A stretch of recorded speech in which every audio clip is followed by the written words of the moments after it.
Let me start with a big, simple question. What if religious leaders throughout history weren't chosen by the divine, but were people reaching toward the divine? Not in a cynical way, not in a they made it all up way, but in a deeply human way. A way that says, I feel something beyond me, and I'm trying to understand it. This perspective helps believers understand why some people don't see religious founders as divinely appointed, but as humans searching for meaning, expression, beauty, and truth.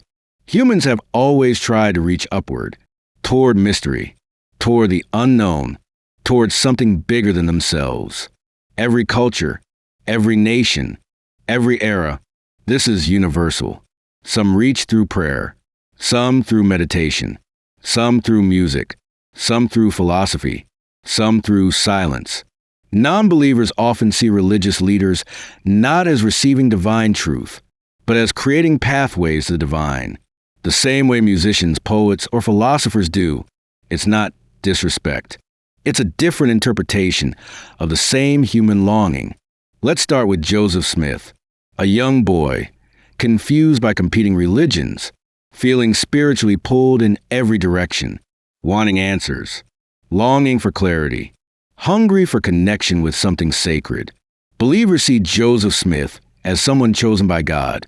Non-believers often see him as someone reaching hardest for answers, a seeker, a translator of his own spiritual experiences, a human putting language and structure to the deepest parts of his soul.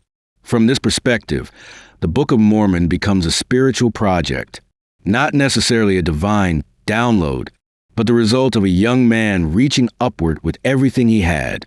See the difference? It's not mocking. It's humanizing. Now, let's talk about Martin Luther, a monk frustrated with corruption, struggling with guilt, wrestling with grace, trying to bridge the gap between himself and God. Believers say God inspired him to reform Christianity. Non-believers say he was a passionate man wrestling with meaning, using scripture, intellect, and courage to reach for a more honest faith. His 95 Theses weren't thunder from heaven, but the cries of a soul trying to get closer to the divine, even if the church wouldn't let him.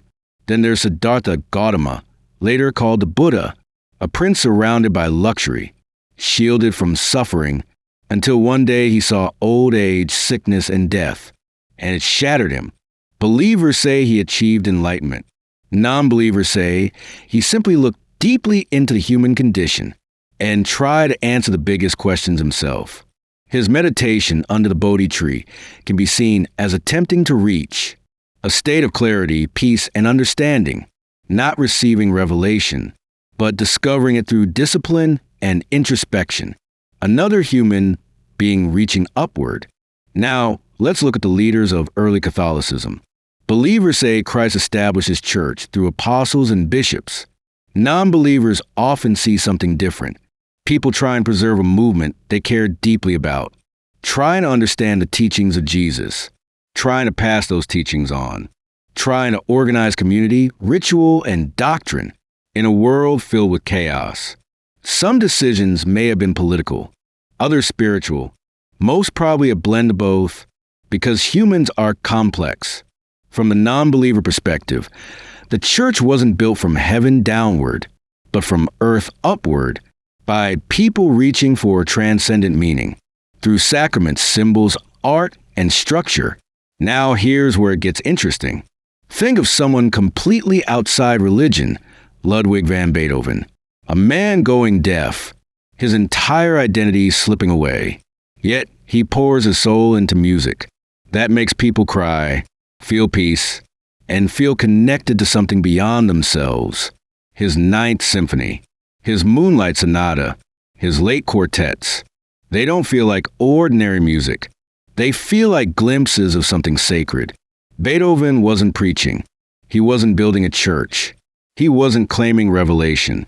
But he was reaching upward, reaching inward, reaching towards something transcendent, indescribable, the same thing religious leaders have always tried to express. Non-believers often see religion the same way they see Beethoven's music, a human attempt to touch the divine, or at least the divine feeling. Not fake, not fraudulent, just human. So why does this matter? Because if you're someone who believes God called your prophet or your leader, it's easy to assume non-believers are just stubborn, rebellious, or spiritually blind.